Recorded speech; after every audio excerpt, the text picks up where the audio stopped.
Kalau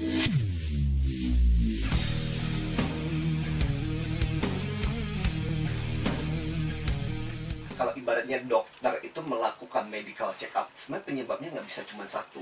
Makanya salah satu dokter yang luar biasa itu kan McKinsey organisasi konsultan yang terkenal. Mereka mengatakan ada 9 sebenarnya titik utama yang bisa jadi penyebab kenapa dikatakan sebuah organisasi itu kemudian menjadi sakit. Tapi ya memang salah satunya bisa jadi karena pimpinannya juga ikut menyebabkan kenapa jadi tambah sakit. Bisa juga karena nggak ada sistem sama sekali di organisasi itu, nggak ada sistemnya. Bisa juga karena orang-orang yang direkrut salah. Karena karakternya sejak awal masuknya udah salah, akhirnya kemudian menyebarkan racun kemana-mana. Bisa juga seperti itu. McKinsey itu pernah melakukan survei dan melakukan studi sampai dibikin semacam indeks, Organizational Health Index. Jadi pertama-tama kalau dia nggak punya jelas dalam hal arahnya. Jadi seperti kayak anak ayam yang kehilangan induknya, wah semua sibuk, tapi nggak tahu arahnya mau kemana. Sebaliknya organisasi yang sehat adalah organisasi yang tujuannya jelas. Visinya mau ngapain, apa yang dikerjakan itu jelas. Saya kasih contoh, saya terinspirasi banget dengan kisah Toms. Toms itu adalah sepatu.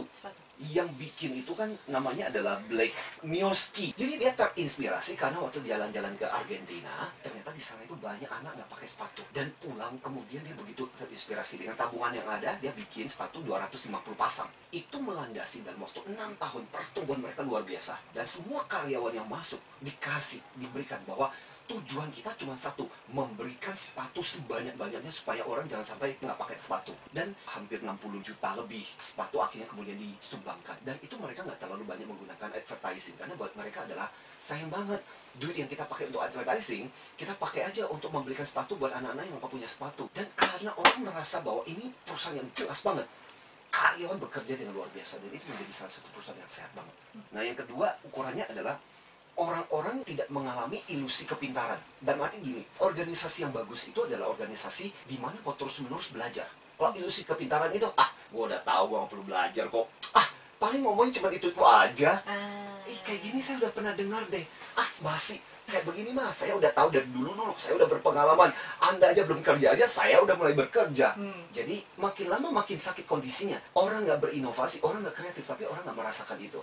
Nah yang ketiga, pimpinannya MBA. Membleh aja, ya. Pimpinannya nggak punya dampak.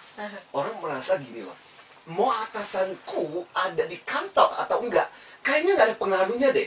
Aku akan tetap bekerja. Pokoknya atasan kalau dia mau sakit, mau hidup, mau mati, mau ada, nggak ada, dan sebagainya, terserah. Aku merasa aku nggak butuh atasanku. Yang lainnya adalah orang kerja, tapi nggak ada koordinasinya. Padahal sebenarnya urusan pekerjaan kita itu berurusan. Sehingga pada saat ketika ada masalah, bahkan ada kadang-kadang pekerjaan yang dikerjakan 2 orang sekaligus. Perasaan udah kerjain. Iya, kenapa kamu kerjainnya? Atau dikelilingi sama orang-orang yang tidak mampu bekerja. Jadi nggak capable. Terus yang keenam adalah motivasinya itu low banget. Jadi orang datang ke kantor mirip banget seperti kalau kita nonton Dead Man Walking gitu. Iya, seperti orang kayak zombie. Datang ke kantor mukanya itu nggak ada ekspresinya.